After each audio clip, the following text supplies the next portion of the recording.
திருச்சிற்றம்பலம்.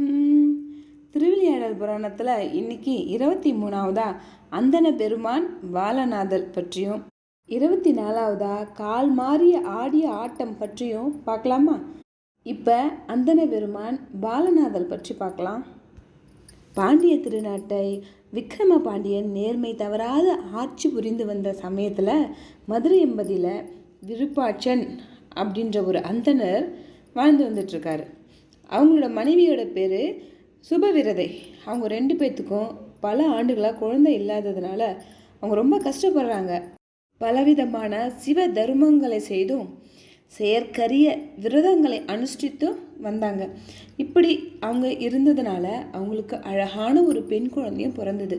அந்த குழந்தைக்கு கௌரின்னு பெயர் வச்சு இறைவன் அருளால் சிறப்பாக வளர்த்துக்கிட்டு வராரு. கௌரிக்கு 5 வயசாக இருக்கும்போதே அந்த குழந்தை பிறவி என்னும் பிணியை போக்கிட உரிய வழியினை ஆராய ஆரம்பித்தாங்க.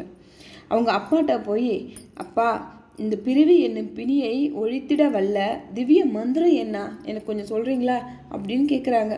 அதை கேட்ட விருப்பாட்சன் ரொம்ப வியப்பாக பார்த்து, இந்த வயசுலேயே நம்ம குழந்தை இப்படியெல்லாம் கேட்குதே அப்படின்னு ரொம்ப சந்தோஷப்பட்டு அவங்களுடைய குழந்தையாகிய கௌரிக்கு பராசக்தி மகா மந்திரத்தை பேரன்போடு உபதேசித்தார். கௌரியும் அந்த மகா மந்திரத்தை பயபக்தியோடு முறையாக ஜெபித்தும் வந்தாள்.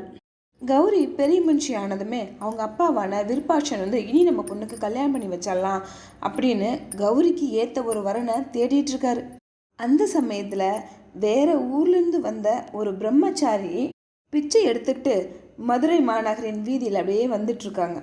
அப்போ வைஷ்ணவ பிரம்மச்சாரியான அவனை பார்த்த உடனே இந்த பையன்தான் நம்ம கௌரிக்கு ஏற்ற பையன் அப்படின்னு விருப்பாட்சன் நினச்சி அதனால் கல்யாணம் பண்ணி கொடுக்கலான்னு ஆசைப்பட்றாங்க. ஆனால் இதை யாருக்கிட்டையுமே கேட்கல, அவங்களாவே முடிவு பண்ணுறாங்க.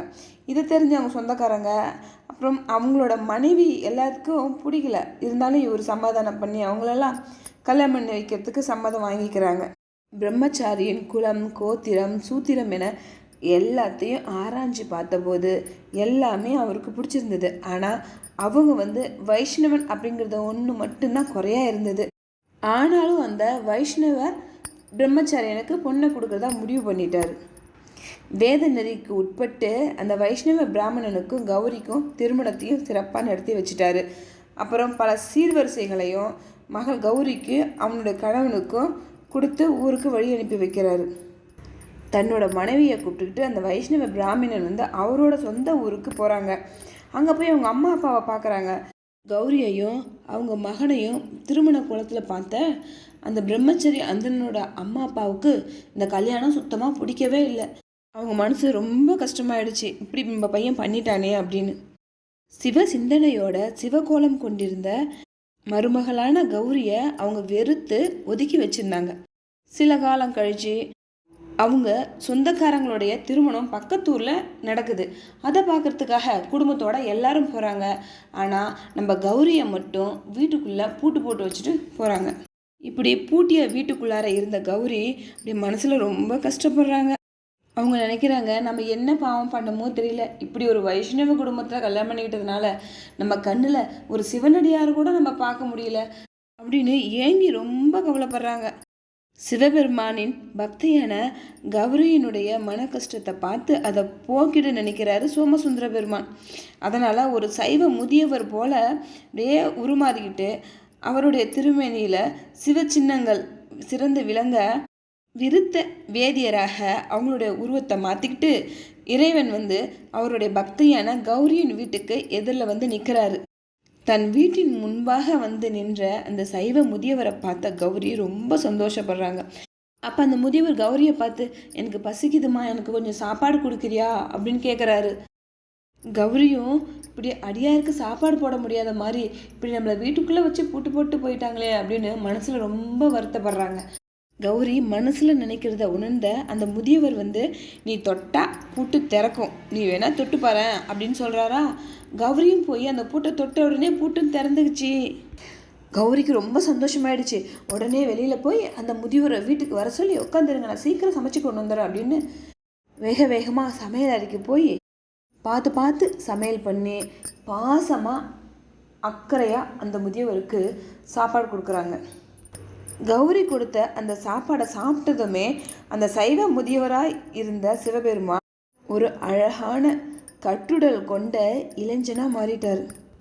அவர் அணிந்திருந்த வெந்நீர் சந்தனமானது, உத்ராட்ச மாலை நல்ல பொன்மணி மாலையானது. வயோதிகர் உருமாறி கட்டிலங்காலையாக நின்ற கோலத்தை பார்த்த கௌரி அப்படியே திகச்சு போய் பார்க்குறான். இது என்ன மாயம் அப்படின்னு கௌரியோட மனம் அப்படியே பதைக்க அப்படியே உடம்பெல்லாம் வியர்த்திடுச்சு. பயந்து ஒடுங்கி ஒரு பக்கமாக போய் ஒதுங்கி நிற்கிறாங்க. அந்த நேரத்தில் பக்கத்தூருக்கு கல்யாணத்துக்கு போயிருந்த கௌரியோட மாமியாரும் மற்றவங்களும் திரும்பி வராங்க. அவங்க வர்றதை பார்த்த அந்த வாலிபனாக இருந்த சிவபெருமான் ஒரு குழந்தையாக மாறி அழ ஆரம்பிச்சிட்டாரு.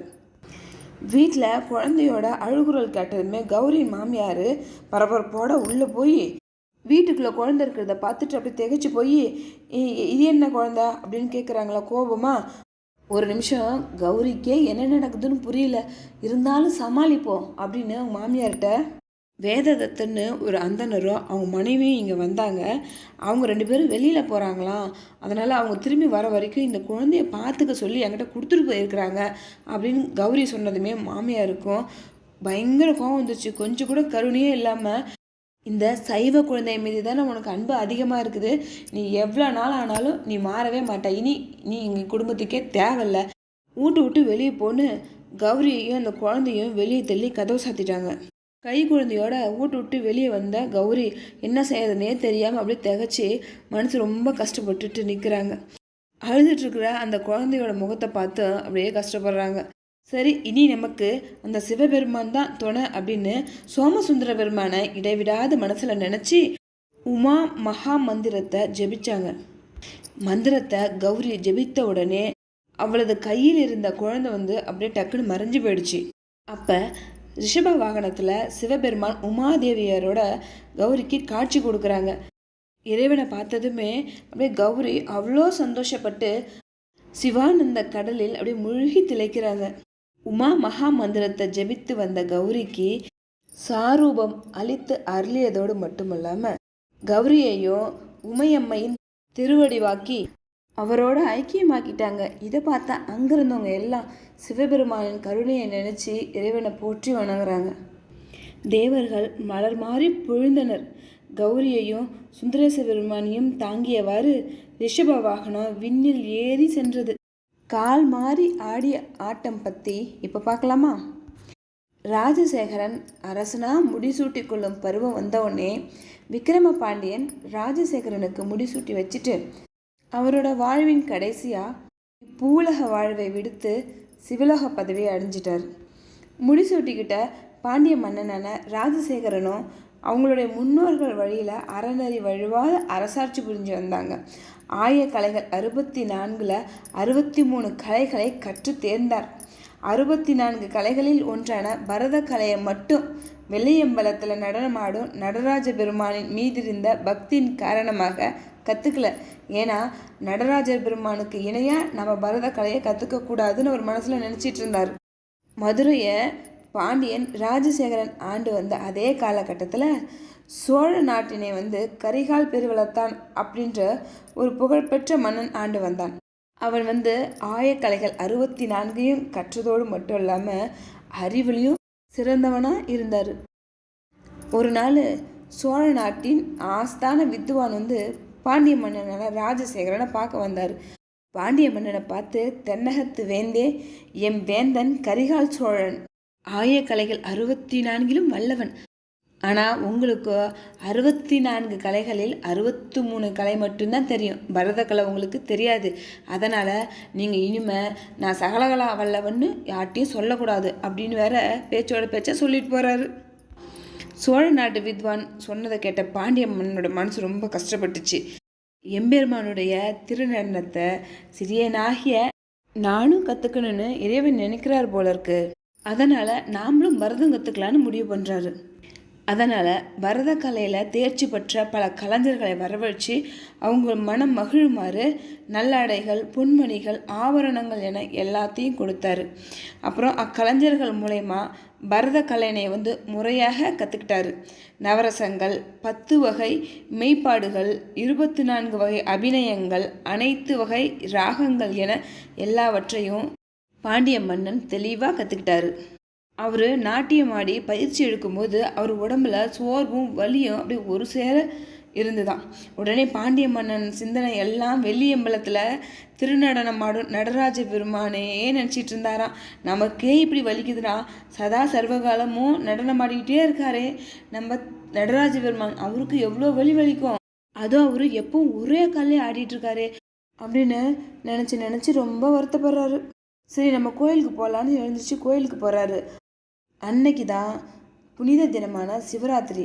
திருக்கோயிலில் சிவாகம முறைப்படி பாண்டியன் இறைவனுக்கு 4 ஜாமங்களிலும் பூஜை செய்தார். அப்புறம் வெள்ளியம்பலத்தில் நடனமாடும் நடராஜ பெருமானின் திருநடனத்தை தரிசித்து மகிழ்ந்து வணங்கினார். ராஜசேகர பாண்டியன் ஆனந்த வெள்ளத்தில் மூழ்கியவராய் அவங்க 2 கரங்களையும் அப்படியே சிரமேற் குவித்து நடராஜ பெருமான்கிட்ட, இறைவா, நீங்கள் ஒரே காலில் நடனம் ஆடிட்டுருக்கீங்களே, உங்களுக்கு வலிக்கும்ல, அதனால் இப்போ நீங்கள் தரையில் ஊன்றி நடனம் ஆடுற இந்த காலை தூக்கிட்டு உங்களுடைய தூக்கிய திருவடியை தரையில் நடனம் ஆடுமாடி கால் மாற்றி நடனம் ஆடி என்னுடைய மன துயரனையும் நீங்கள் தான் போக்கணும், இல்லைன்னா நான் இப்பயே உங்கள் சன்னிதானத்தில் என் உயிரை விட்டுருவேன் அப்படின்னு சொல்லி அவரோட வாள் எடுத்து சன்னிதானத்துக்கு முன்னாடி அப்படியே நிற்க வச்சுட்டு அந்த வாள் மேலே விழுந்து உயிரை விடுறதுக்காக போகிறாரு. பாண்டிய மன்னனுடைய பக்தியையும் சங்கல்பத்தையும் உணர்ந்த நடராஜ பெருமான் மனம் கனிந்து அவருடைய இடது பாதத்தை நிலத்தில் பதித்து வலது பாதத்தை உயர்த்தி கால் மாற்றி நடனமாடினாராம். இப்படி கால் மாற்றி நடனமாடிய நடராஜ பெருமானை பார்த்த ராஜசேகர பாண்டியனின் மனக்கவலை, வருத்தம், அதாவது ஆணவம், கண்மம், மாயை என்னும் மும்மலங்கள் ஆகியவை போக்கி அவனை பேரின்ப பெருவெள்ளத்தில் இறைவன் முழுகிடச் செய்தருளினார். தன் மனம், சொல், உடல் என 3னையும் இறைவனுக்கே உரிமைப்படுத்திய பாண்டியன் ராஜசேகரன் சிவபக்திமயமாகி இறைவனை வணங்கினார். வெள்ளியம்பல பெருமானே, தங்கள் கருணையே கருணை, நான் வேண்டிக்கிட்டேங்கிறதுக்காக நீங்கள் கால் மாடி ஆற்றிய இந்த அற்புத திருநடன கோலத்தை இந்த பூலகத்தில் இருக்காங்க எல்லாமே பார்த்து தரிசனம் செய்யுமாறு நீங்களே அருள் புரிய வேணும் அப்படின்னு பாண்டிய மன்னன் மனம் முருகி வேண்டி கேட்டுக்கிறார். தன்னுடைய பக்தனான பாண்டிய மன்னனால தான் வெள்ளியம்பலத்தில் நடராஜ பெருமான் கால் மாறி நடனமாடி எல்லாருக்கும் காட்சி கொடுத்து அருள் செய்கிறார். இதுலேருந்து என்ன தெரியுதுன்னா, இறைவன் மேலே நாம் வச்சிருக்க பக்தி உண்மையானதாகவும் உறுதியாகவும் இருந்தால் இறைவன் நமக்கும் அருள் செய்வார். திருச்சிற்றம்பலம்.